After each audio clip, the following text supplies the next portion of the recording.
এটা কি? এটা হলো আপনার শিরা ভাজা, বাদাম, নারকেল।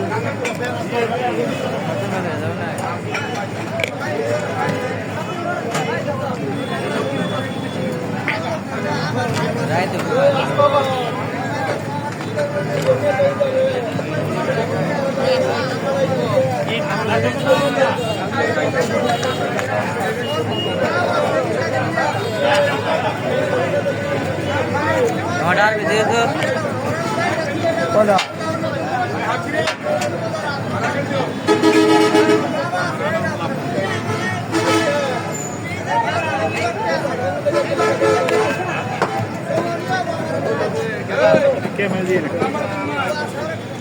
এটা কি? এটা ষষ্ঠ বধূ।